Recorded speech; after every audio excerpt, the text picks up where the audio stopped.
আসসালামু আলাইকুম হুজুর, বলছি আজকে এই জামায়াতটি কিসের? ওয়ালাইকুম আসসালাম রহমতুল্লাহ বারাকাতুহু নাহমাদুহু ওয়া নুসাল্লি আলা রাসূলিহিল কারীম আম্মা বা'দ। ভাই, আজকে আমাদের সমস্ত এলাকার যত ইমামগণ আছেন আমরা সকলে উপস্থিত হয়েছিলাম, একত্রিত হয়েছিলাম। কারণ আজকে যে মক্তব তাহফিজুল ইসলাম তিলডাঙ্গা, এখানে প্রতি বছরের নেই এই বছরও কুইজ প্রতিযোগিতা বা এর সাথে থাকছে মোকালামা, গজল, কেরাত, বিভিন্ন প্রতিযোগিতা মক্তবের ছাত্রছাত্রীদের নিয়ে।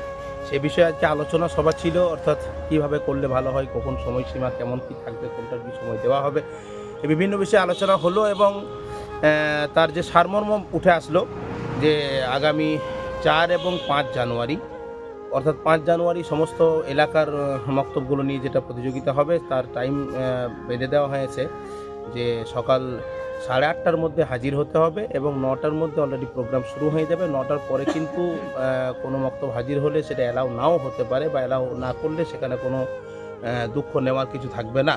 যার জন্য আমরা সময়ের মধ্যে সকলে আসার চেষ্টা করব ইনশাআল্লাহ এবং সকলে আমরা এই মক্তব তাহফিজুল ইসলামের পিছনে আছি, তাহফিজুল কোরআনের পিছনে আছি এবং থাকবো এবং সর্বপ্রকার সহযোগিতা রাখবো ইনশাআল্লাহ। এই মক্তবটা কি পুরো গোলশালা না পশ্চিমবাংলার জন্য? সমস্ত পশ্চিমবাংলার যত মক্তব আসতে পারে, পশ্চিমবাংলার যে কোনো মক্তব থেকে এই প্রতিযোগিতায় সামিল হতে পারে। যারা এই ভিডিওটা দেখছেন, যেখানে যে মক্তব আছে নাম লেখাতে পারেন তিলডাঙ্গে রহমতুল্লাহ সাহেবের কাছে।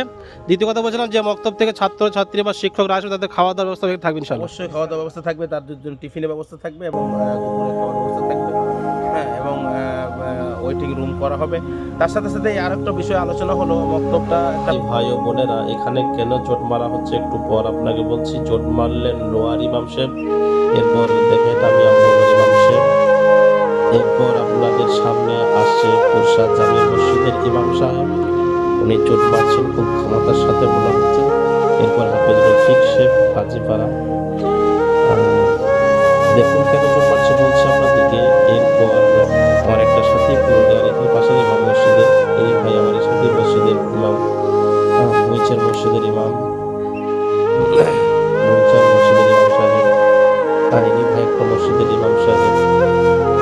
তো আমি যেটা বলছিলাম আপনাদেরকে, যেখানে জোট মারা যায়, যেখানে আল্লাহ রাসূল সাল্লাল্লাহু আলাইহি ওয়াসাল্লাম একটা বাগান তৈরি হবে, 25,000